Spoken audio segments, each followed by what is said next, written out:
വിധി വന്നു തുടങ്ങാൻ വളരെ കുറച്ച് മണിക്കൂറുകൾ മാത്രമേ ഉള്ളൂ. ഇപ്പോൾ സമയം 9:48. അതായത് നാളെ ഈ സമയമാകുമ്പോഴേക്കും ആദ്യത്തെ 1-2 റൗണ്ടുകളുടെ ഫലസൂചനകൾ ഇലക്ട്രോണിക് വോട്ടിംഗ് മെഷീനിലൂടെ പുറത്തുവരും. നമുക്കൊപ്പം കെ ശൈലജ ടീച്ചർ ചേരുന്നുണ്ട്. തത്സമയം പേരാവൂരിലെ LDF സ്ഥാനാർത്ഥിയും മുൻ മന്ത്രിയും.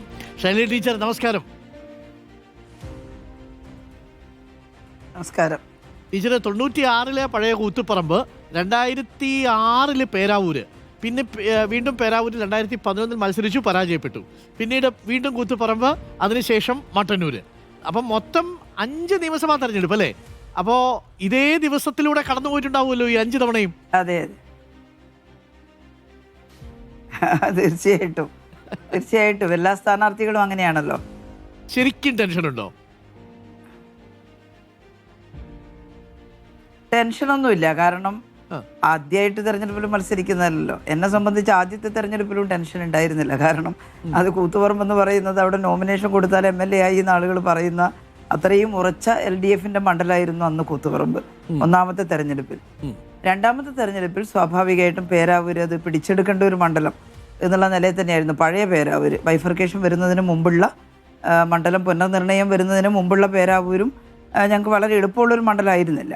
പക്ഷേ അവിടെ മത്സരിച്ചു. ടെൻഷനൊന്നും പറയാൻ പറ്റില്ല. നല്ല മത്സരം കാഴ്ചവെച്ചു. അവിടെ ഞാൻ ജയിച്ചു വന്നു അന്ന് എന്നുള്ളതാണ്. അതിൻ്റെ തുടർച്ചയായിട്ട് മത്സരിച്ചപ്പോഴാണ് 3400 വോട്ടിന് ഞാൻ, അത് പുതിയ പേരാവൂരായിരുന്നു, മണ്ഡലം ബൈഫർക്കേഷൻ വന്ന ഉടനെ നടന്നിട്ടുള്ളൊരു തെരഞ്ഞെടുപ്പാണ്. അപ്പോൾ അത് കഴിഞ്ഞ് പിന്നെ കൂത്തുപറമ്പ് നല്ല സാമാന്യം ഭേദപ്പെട്ട മത്സരമായിരുന്നു. കൂത്തുപറമ്പ് അത് പഴയ കൂത്തുപറമ്പായിരുന്നില്ല, പെരിങ്ങളം മണ്ഡലമാണ് ഇതിൻ്റെ പ്രധാന ഭാഗമായിട്ടുണ്ടായിരുന്നത് മണ്ഡലം പുനർനിർണയത്തിന് ശേഷം. അതും യഥാർത്ഥത്തിൽ നല്ല മത്സരം കാഴ്ചവെച്ച് പിടിച്ചെടുത്ത മണ്ഡലം എന്നാണ് ഞങ്ങളന്ന് കണക്കാക്കിയിരുന്നത്. പിന്നെ വളരെ കുറച്ച മണ്ഡലം മട്ടന്നൂർ, പുതിയ മട്ടന്നൂർ. അപ്പോൾ ആ മട്ടന്നൂർ മണ്ഡലത്തിൽ ഈ പറഞ്ഞതുപോലെ യാതൊരു ഭയവും ഇല്ല, ടെൻഷൻ അടിക്കേണ്ട കാര്യമില്ല, ഒന്നുമില്ല. സത്യം പറഞ്ഞാൽ അങ്ങനെ ഒരു ടെൻഷൻ എനിക്ക് ഇപ്പോഴും ഇല്ല. കാരണം ഞങ്ങളെ സംബന്ധിച്ച്, CPMനെ സംബന്ധിച്ച്, കമ്മ്യൂണിസ്റ്റുകാരെ സംബന്ധിച്ച് പാർലമെൻ്ററി പ്രവർത്തനവും പാർലമെൻറ്റേതര പ്രവർത്തനവും ഒരേ പ്രാധാന്യത്തോടെ കാണുന്നു. ഇത്തിരിയൊരു കൂടുതൽ പ്രാധാന്യം പാർട്ടി പ്രവർത്തനത്തിനാണ് കൊടുക്കാറുള്ളത്. എന്നാൽ പാർലമെൻ്ററി പ്രവർത്തനത്തെ വളരെ പ്രധാനമായിട്ട് തന്നെ ഞങ്ങൾ കാണുന്നുണ്ട്. അതുകൊണ്ട് തന്നെ തീരുമാനിക്കുന്ന സമയത്ത് പാർലമെൻ്ററി പ്രവർത്തന രംഗത്ത് ഇടപെടുന്നു. പിന്നെ ഇപ്പോഴത്തെ പേരാവൂര് ഞാൻ മത്സരിച്ചു, പാർട്ടി എന്നോട് ആവശ്യപ്പെട്ടു, അവിടെ മത്സരിച്ചു. നല്ല മത്സരമാണ് കാഴ്ചവെച്ചത്. ജയിച്ചു വരാൻ കഴിയുമെന്ന നല്ല പ്രതീക്ഷയിലാണ് ഞാനുള്ളത്. വളരെ പോസിറ്റീവായിട്ടുള്ള സമീപനം ജനങ്ങളിൽ നിന്ന് ഉണ്ടായിട്ടുണ്ട്. അതുകൊണ്ട് തന്നെ ഞാൻ ജയിക്കും എന്ന ഉറച്ച ആത്മവിശ്വാസത്തിലാണുള്ളത്. ഈ മണ്ഡല പുനർനിർണയത്തിന് ശേഷം ടീച്ചർ മത്സരിച്ചപ്പോൾ തന്നെ ആദ്യ മത്സരത്തിൽ തന്നെ പരാജയമാണല്ലോ അവിടെ ഉണ്ടായത്. പിന്നീട് അവിടെ സണ്ണി ജോസഫ് സ്ഥിരമായിട്ട് മത്സരിക്കുന്നു, ജയിക്കുന്നു. സണ്ണി വക്കീൽ അവിടെ ചില ബന്ധങ്ങളൊക്കെ ഉണ്ടാക്കുന്നു. സഭയുടെ വോട്ടുകളൊക്കെ വളരെ നിശ്ചയമായും സണ്ണി ജോസഫിന് അനുകൂലമായിട്ട് പോൾ ചെയ്യേണ്ട വോട്ടുകളുണ്ട്. എതിരായ ചില ഘടകങ്ങൾ ഉണ്ടാവാം. ടീച്ചർ അവസാനത്തെ നിമിഷം റിയലിസ്റ്റിക് ആയിട്ട് ചിന്തിക്കുമ്പോഴേ എന്ത് ഘടകമാണ് പോസിറ്റീവായിട്ട് വന്നതെന്നാണ് ടീച്ചർ തോന്നുന്നത്? ഒരു എക്സ് ഫാക്ടർ സർക്കാരിന്റെ വിലയിരുത്തലുണ്ട്. അതുകൂടാതെ ഡോക്ടർ പറഞ്ഞിട്ടുള്ള ഒരു കാര്യം ശരിയാണ്. 15 വർഷമായിട്ട് അഡ്വക്കേറ്റ് സണ്ണി ജോസഫാണ് അവിടെ MLA ആയിട്ടുള്ളത്. ഞാൻ കഴിഞ്ഞ തെരഞ്ഞെടുപ്പിൽ പേരാവൂര് ബൈഫർക്കേഷൻ വന്ന ഉടനെയുള്ള തെരഞ്ഞെടുപ്പിൽ 2001-6 ആ കാലഘട്ടത്തിൽ ആ സമയത്ത് മത്സരിച്ചപ്പോൾ പരാജയപ്പെട്ടത് ചെറിയ വോട്ടിനാണ്. പുതിയ ചില പഞ്ചായത്തുകൾ കൂട്ടിച്ചേർക്കപ്പെട്ടതായിരുന്നു അന്നത്തെ പേരാവൂർ. എന്നാൽ അന്നും ഞാൻ ജയിക്കുമായിരുന്നു എന്നുള്ള ഒരു രീതി തന്നെയായിരുന്നു. വിജയത്തോടടുത്ത പരാജയം എന്നാണ് ഞങ്ങളന്ന് അതിനെ വിശേഷിപ്പിച്ചിരുന്നത്. കാരണം ഈ കൊട്ടിയൂർ കളകം കണിച്ചാർ മേഖലയിൽ ഞാൻ MLA ആയ മേഖലയല്ല, MLA ആയ മേഖലക്ക് അപ്പുറത്തുള്ള മേഖലയാണ്. പക്ഷെ അവിടെയും പോസിറ്റീവായിട്ടുള്ള നല്ല ഒരു രീതി ആ തെരഞ്ഞെടുപ്പിൽ മത്സരിക്കുമ്പോൾ എനിക്ക് അനുകൂലമായിട്ടുണ്ടായിരുന്നു. പക്ഷേ അവിചാരിതമായി ചില കാര്യങ്ങൾ, പ്രത്യേകിച്ച് അവിടെ ഒരു ആദിവാസി യുവാവിൻ്റെ മരണമൊക്കെയായി ബന്ധപ്പെട്ടിട്ട് ഞങ്ങളുടെ ചില സഖാക്കളുടെ പേരിൽ കള്ളക്കേസൊക്കെ ചുമത്തി. ആ കേസ് പിന്നെ എല്ലാവരെയും വെറുതെ വിട്ടു. പക്ഷേ ഇലക്ഷൻ്റെ തൊട്ടടുത്താണ് അവരെല്ലാം അറസ്റ്റ് ചെയ്യാൻ തയ്യാറായിട്ട് കള്ളക്കേസ് ചുമത്തിയിട്ട് വരുന്നത്. അപ്പോൾ അത് ആ പ്രദേശത്ത് കുറച്ച് അലങ്കോലം ഞങ്ങളെ സംബന്ധിച്ചിടത്തോളം ഉണ്ടാക്കിയിരുന്നു. അതിൻ്റെ ഭാഗമായിട്ട് കുറച്ച് വോട്ട് പോൾ ചെയ്യാൻ ബാക്കിയൊക്കെ ആയിപ്പോയിരുന്നു. ഇനി അതുമാത്രമാണെന്ന് ഞാൻ പറയുന്നില്ല, പക്ഷെ അതും ഒരു കാരണമായിരുന്നു. പക്ഷേ ചെറിയ വോട്ടിനാണ് അന്ന് പരാജയപ്പെട്ടത്. അതുതന്നെയാണ് ഇത്തവണ ഞങ്ങൾ ഉറപ്പായിട്ടും ജയിക്കാൻ കഴിയും എന്ന് കരുതുന്നു. മണ്ഡലത്തിനുള്ളിൽ പ്രതികൂല ഘടകങ്ങൾ കുറവായിരുന്നു മണ്ഡലത്തിനുണ്ടായിട്ടുണ്ട് തീർച്ചയായിട്ടും. കാരണം ഡോക്ടർ അരുൺകുമാർ പറഞ്ഞതുപോലെ അഡ്വക്കേറ്റ് സണ്ണി ജോസഫിന് 15 വർഷക്കാലത്തെ പരിചയവും ബന്ധവും ഒക്കെ അവിടെ ഉണ്ടാക്കിയെടുക്കാൻ കഴിഞ്ഞിട്ടുണ്ട്. അതൊരു പോസിറ്റീവ് ഘടകമാണ് അദ്ദേഹത്തെ സംബന്ധിച്ചിടത്തോളം. എന്നാൽ അതിന് ഒരു മറുവശവും ഉണ്ടായിരുന്നു. കാരണം ചില മേഖലകളിൽ തനതായിട്ടുള്ള വികസന പ്രവർത്തനങ്ങളൊന്നും എത്തിയില്ല എന്ന് പറയുന്ന ഒരു വിമർശനം അവിടെ പലയിടത്തുനിന്നും ഉയർന്നു വന്നിരുന്നു. ജനങ്ങൾ അത് ചിലർ കക്ഷി രാഷ്ട്രീയത്തിന് അതീതമായി തന്നെ പറഞ്ഞിരുന്നു, ഞങ്ങളുടെ ഈ മേഖലയിൽ യാതൊരു വികസന പ്രവർത്തനവും ഉണ്ടായില്ല 15 വർഷമായിട്ടും. എന്നാൽ വലിയ ചില വികസന പ്രവർത്തനങ്ങൾ മലയോര ഹൈവേ പോലുള്ളത്, അത് ഇടതുപക്ഷ ജനാധിപത്യ മുന്നണി ഗവൺമെൻറ്റാണ് മലയോര ഹൈവേ ഒക്കെ നിർമ്മിച്ച് പൂർത്തിയാക്കി ജനങ്ങൾക്ക് സമർപ്പിച്ചത്. അപ്പോൾ അത്തരത്തിലുള്ള ഗവൺമെൻറ്റിൻ്റെ ഒരുപാട് കാര്യങ്ങൾ 10 വർഷക്കാലത്തിനിടയിൽ അവിടെയും ഉണ്ടായിട്ടുണ്ട്. എന്നാൽ ചില പ്രത്യേക ടൂറിസം പ്രോജക്റ്റുകൾ, അതുപോലെ തന്നെ മറ്റ് നവീകരണ പ്രവർത്തനങ്ങൾ, ഇങ്ങനെയുള്ള കുറേ കാര്യങ്ങൾ അവരാഗ്രഹിച്ചിരുന്നു പേരാവൂരുകാർ. അത് അവിടെ ഉണ്ടായിട്ടില്ല. ഇപ്പം ഞാൻ കൊട്ടിയൂർ മേഖലയിൽ ചെന്നപ്പോൾ കൊട്ടിയൂർ അമ്പലത്തിൻ്റെ വികസനവുമായി ബന്ധപ്പെട്ട് ദേവസ്വം ബോർഡ് ചെയ്തിട്ടുള്ള കുറേ കാര്യങ്ങളുണ്ട്. പക്ഷേ ഒരു മാസ്റ്റർ പ്ലാൻ അനുസരിച്ച് മുൻകൈ എടുത്ത് നടത്തേണ്ടുന്ന കുറേ വർക്കുകളുണ്ട്.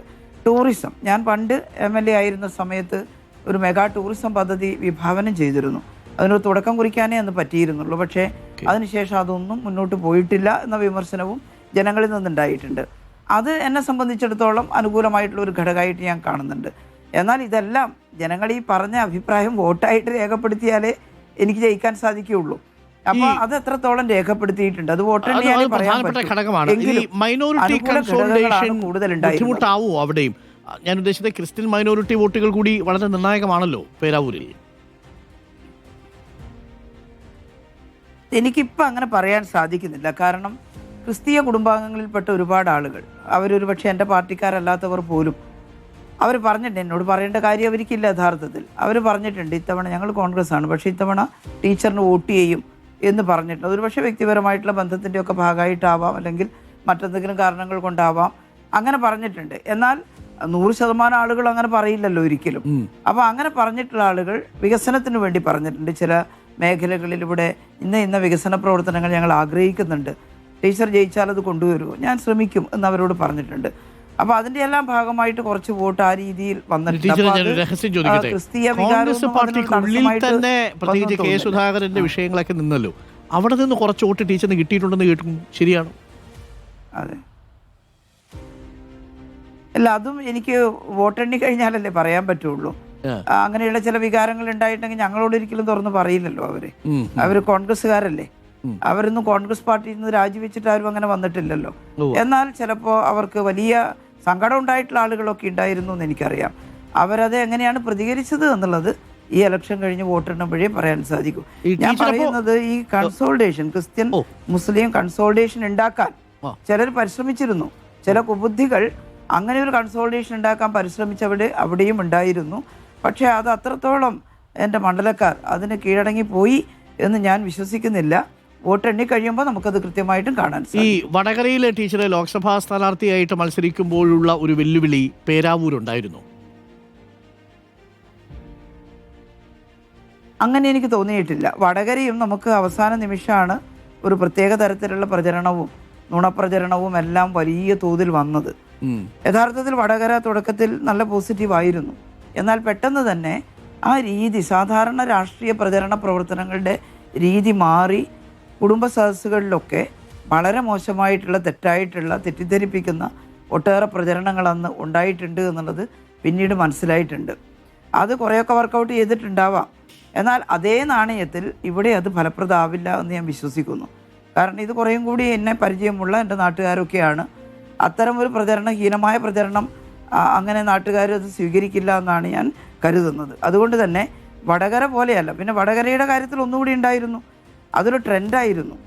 പാർലമെൻറ്റിലേക്ക് കോൺഗ്രസിനെ അയക്കുക, അല്ലെങ്കിൽ UDFനെ അയക്കുക. അസംബ്ലിയിലേക്ക് അങ്ങനെയല്ല കാണുന്നത്. എൻ്റെ വടകര തെരഞ്ഞെടുപ്പിൽ തന്നെ ചിലർ പറഞ്ഞത്, ടീച്ചർ എന്തിനാണ് പാർലമെൻറ്റ് പോകുന്നത്, ടീച്ചർ ഇവിടെ നിന്നാൽ പോരെ എന്ന് പരസ്യമായിട്ട് എന്നോട് തന്നെ പറഞ്ഞിട്ടുള്ള ആളുകളുണ്ട്, മുഖത്ത് നോക്കി പറഞ്ഞിട്ടുള്ള ആളുകളുണ്ട്. അപ്പോൾ ഞാനന്ന് അവരോട് പറഞ്ഞു, രണ്ടും ഒരുപോലെയാണ്, പാർലമെൻറ്ററി പ്രവർത്തനമാണ്, അങ്ങനെ കാണണം എന്നാണ് പറഞ്ഞത്. പക്ഷേ അങ്ങനെ ചിന്തിക്കേണ്ട ആവശ്യം അസംബ്ലി ഇലക്ഷനിൽ ഇല്ലല്ലോ. അപ്പോൾ ആ ഒരു വ്യത്യാസം പാർലമെൻറ്റ് ഇലക്ഷനും അസംബ്ലി ഇലക്ഷനും തമ്മിലുണ്ട്. അതുകൊണ്ട് ആ പാറ്റേണിലായിരിക്കില്ല അസംബ്ലി ഇലക്ഷനിൽ വോട്ടിംഗ് ഉണ്ടാവുക. ഉദാഹരണത്തിന് 2019 LDFന് ഒരു സീറ്റേ ഉണ്ടായിരുന്നുള്ളൂ പാർലമെൻറ്റ് ഇലക്ഷനിൽ. പക്ഷേ 2021 അസംബ്ലി തെരഞ്ഞെടുപ്പിൽ വമ്പിച്ച തോതിൽ LDF മുന്നോട്ട് വന്നതായിട്ടല്ലേ നമ്മൾ കണ്ടത്. അപ്പോൾ ടീച്ചറെ 2006 അപേക്ഷിച്ചു കുറച്ചുകൂടി ആത്മവിശ്വാസം 2026 പേരാവൂരിൽ എത്തുമ്പോഴുണ്ട്. ആ കോൺഫിഡൻസോട് കൂടിയാണ് നിൽക്കുന്നത്. ഇന്നത്തെ ദിവസം സാധാരണ പറയും 24 മണിക്കൂർ വോട്ടെണ്ണലിൻ്റെ തലേ ദിവസം 24 യുഗങ്ങളായിട്ടാണ് കടന്നു പോകുന്നതെന്ന്. ഇന്നത്തെ ദിവസം സമയം പോകാൻ വലിയ പാടാണെന്നാണ് പറയുന്നത്. അങ്ങനെ ഒരു വലിയ ടെൻഷനിലേക്ക് ഞാൻ പോയിട്ടേ ഇല്ല, പോകുന്നുമില്ല. കാരണം ഞാൻ CPM-ന്റെ കേന്ദ്ര കമ്മിറ്റി അംഗമാണ്. ഒരുപാട് പ്രവർത്തനങ്ങൾ പാർട്ടി എന്നുള്ള നിലയിൽ ഏറ്റെടുത്ത് നടപ്പിലാക്കിക്കൊണ്ടിരിക്കുകയാണ്. അതിൻ്റെ ഇടയിലുള്ള ഒരു പ്രവർത്തനമാണ് പാർലമെൻ്ററി പ്രവർത്തനം. അതിൽ വിജയിച്ചാൽ ആ മണ്ഡലത്തിൻ്റെ വികസനത്തിന് വേണ്ടി നല്ല തോതിൽ ഇടപെട്ട് സമയമെടുത്ത് പ്രവർത്തിക്കും. അക്കാര്യത്തിൽ എനിക്ക് ഉറച്ച അഭിപ്രായമുണ്ട്. പദ്ധതികളും ഒക്കെ മനസ്സിലുണ്ട്. ഇനി ജനങ്ങൾ അങ്ങനെയല്ല തീരുമാനിക്കുന്നതെങ്കിൽ എനിക്കിഷ്ടം പോലെ ജോലിയുണ്ട് ചെയ്യാൻ.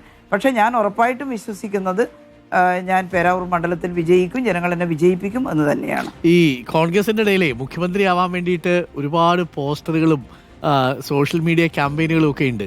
ഇന്നിപ്പോൾ കുർബാന വരെ നടത്തിയിട്ടുണ്ട് ഒരു നേതാവിന് വേണ്ടിയിട്ട്. മറ്റൊരു യൂത്ത് കോൺഗ്രസിൻ്റെ നേതാവ് 4 ഫ്ലെക്സാണ് VD സതീശന് വേണ്ടി കണ്ണൂരിൽ മാത്രം വന്നത്. ഈ CPM അധികാരത്തിൽ വന്നാൽ ശൈലജ ടീച്ചർ ഒരുപക്ഷെ വേണ്ടി വന്നാൽ മുഖ്യമന്ത്രിയാവും എന്ന മറ്റുള്ള ചില പ്രചരണങ്ങളൊക്കെ ഉണ്ട്. ഒരുപക്ഷെ ടീച്ചറിനോട് തന്നെ പലരും നേരിട്ട് ചോദിച്ചിട്ടുണ്ടാവും, രഹസ്യമായിട്ടും അല്ലാതെയും, ടീച്ചറെ മുഖ്യമന്ത്രി ആവുമെന്നൊക്കെ. എപ്പോഴെങ്കിലും ഒരു മോഹം ഒന്നിങ്ങനെ ഉദിച്ചു വന്നിരുന്നോ? ഒരിക്കലുമില്ല. കാരണം എന്താണ് ഇടതുപക്ഷം, എന്താണ് കമ്മ്യൂണിസ്റ്റ് പാർട്ടിയുടെ പ്രവർത്തനം എന്ന് ബോധമില്ലാത്തവർക്ക് മാത്രമേ അങ്ങനെ ചിന്തിക്കാൻ സാധിക്കുകയുള്ളൂ.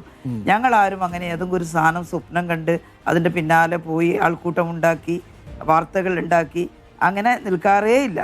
മാധ്യമങ്ങളിലെല്ലാം വരുന്ന വാർത്തകളെ ഞങ്ങളെല്ലാവരും നിഷേധിച്ചു. കാരണം ഞങ്ങൾ അങ്ങനെ ചിന്തിക്കുന്ന ഒരു പാർട്ടിയല്ല. ഇലക്ഷൻ എല്ലാം കഴിഞ്ഞ് പാർട്ടി സെക്രട്ടേറിയറ്റൊക്കെ ചേർന്ന് പാർട്ടി PBയും എല്ലാം ചേർന്ന് തീരുമാനിച്ചിട്ടാണ് പാർട്ടിയുടെ ആളുകളെ നിശ്ചയിക്കുന്നത്. അത് ചിലപ്പോൾ മാധ്യമങ്ങളൊക്കെ പ്രചരിപ്പിച്ച അതേ രീതിയിൽ വരാം, ചിലപ്പോൾ അങ്ങനെ അല്ലാതെ വരാം. ഞാനൊരിക്കലും ഇപ്പം അങ്ങനെ ചിന്തിക്കേണ്ട ഒരു കാര്യവും കേരളത്തിലില്ലല്ലോ. ഇപ്പം സഖാവ് പിണറായിയുടെ നേതൃത്വത്തിലാണ് ഈ തെരഞ്ഞെടുപ്പ് നടന്നത്. വളരെ ശക്തമായിട്ടുള്ള നേതൃത്വമായിരുന്നു അത്, ഞങ്ങളെല്ലാവരും അംഗീകരിക്കുന്നതാണ്. അപ്പോൾ അതിൻ്റെ ഇടയിൽ അങ്ങനെ ഒരു കാര്യം എൻ്റെ മനസ്സിൻ്റെ 4 അയലത്തൂടെ കടന്നു പോയിട്ടില്ല എന്നുള്ളതാണ്. ടീച്ചറെ കാണുന്നത് MLA ആയി കഴിഞ്ഞാൽ ഞാൻ മിക്കവാറും കുറച്ചു നേരം വീട്ടിൽ നിന്ന് തുടങ്ങിയിട്ട് പിന്നെ പാർട്ടി DC ഓഫീസിലൊക്കെ ആ രീതിയിൽ നിൽക്കാമെന്നാണ് ഇപ്പോൾ കരുതുന്നത്. Okay, thank you teacher. All the best. എല്ലാവിധ ആശംസകളും നേരുന്നു. റിസൾട്ട് വരുമ്പോൾ നല്ലൊരു റിസൾട്ട് ആവട്ടെ, കേരളത്തിന് ഗുണകരമായ, മണ്ഡലത്തിന് ഗുണകരമായ റിസൾട്ട് ആവട്ടെ എന്ന് ആശംസിക്കുന്നു. Thank you teacher. Thank you.